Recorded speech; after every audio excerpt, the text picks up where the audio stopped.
ನೀವು ನಿಮ್ಮ ಮನೆಯಲ್ಲಿರುವ ಸ್ಟೀಲ್ ಪಾತ್ರೆಗಳಲ್ಲಿ ಆಹಾರ ವಸ್ತುಗಳನ್ನು ಇಡುವುದಾಗಿ ಯೋಚಿಸುತ್ತಿದ್ದೀರಾ? ನಿಮ್ಮ ಆಹಾರವು ಹಾಳಾಗದಿರಬೇಕೆಂದರೆ ಈ 6 ಆಹಾರ ಪದಾರ್ಥಗಳನ್ನು ಮಾತ್ರ ಸ್ಟೀಲ್ ಪಾತ್ರೆಯಲ್ಲಿ ಎಂದಿಗೂ ಇಡಬೇಡಿ. ಎಣ್ಣೆ, ಉಪ್ಪು ಮಿಶ್ರಿತ ಉಪ್ಪಿನಕಾಯಿ ಸ್ಟೀಲ್ನೊಂದಿಗೆ ಕ್ರಿಯೆಗೊಳ್ಳುತ್ತದೆ. ಇದರ ಪರಿಣಾಮವಾಗಿ ಉಪ್ಪಿನಕಾಯಿ ಹಾಳಾಗುತ್ತದೆ ಮತ್ತು ಆರೋಗ್ಯಕ್ಕೆ ಹಾನಿಕಾರಕವಾಗಬಹುದು. ಗಾಜು ಅಥವಾ ಸಿರಾಮಿಕ್ ಜಾರದನ್ನು ಉಪಯೋಗಿಸಿ.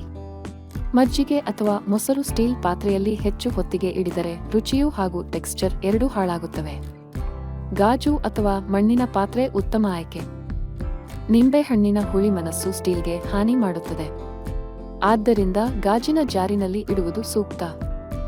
ಟೊಮೆಟೊ ಬಳಸಿಕೊಂಡು ತಯಾರಿಸಿದ ತಿಂಡಿಯನ್ನು ಸ್ಟೀಲ್ ಪಾತ್ರೆಯಲ್ಲಿ ಇಡಿದರೆ ರುಚಿಯು ಹಾಳಾಗುತ್ತದೆ ಮತ್ತು ಪೋಷಕಾಂಶಗಳು ಕಡಿಮೆಯಾಗುತ್ತವೆ. ಅದಕ್ಕಾಗಿಯೇ ಸಿರಾಮಿಕ್ ಪಾತ್ರೆ ಬೆಸ್ಟ್ ಆಪ್ಷನ್. ಕತ್ತರಿಸಿದ ಹಣ್ಣುಗಳು ಮತ್ತು ಸಲಾಡ್ಗಳು ನೀರನ್ನು ಬಿಡುಗಡೆ ಮಾಡುತ್ತವೆ. ಇದು ಸ್ಟೀಲ್ನೊಂದಿಗೆ ಮಿಶ್ರಗೊಂಡಾಗ ಆಕ್ಸಿಡೇಷನ್ ಆಗುತ್ತದೆ, ಪರಿಣಾಮವಾಗಿ ರುಚಿ ಬದಲಾಗುತ್ತದೆ. ಗಾಜು ಅಥವಾ ಫುಡ್ ಸೇಫ್ ಪ್ಲಾಸ್ಟಿಕ್ ಉತ್ತಮ ಆಯ್ಕೆ.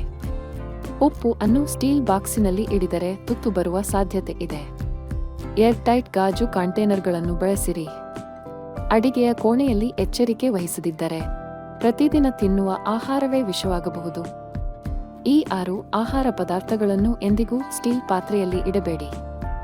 ಇಂತಹ ಹಲವಾರು ಆಯುರ್ವೇದಿಕ ಅಡುಗೆ ತಂತ್ರಗಳಿಗಾಗಿ ನಮ್ಮ ನಾಗೇಶ್ವರ ಆಯುರ್ವೇದಿಕ್ ಪುಟವನ್ನು ಫಾಲೋ ಮಾಡಿ.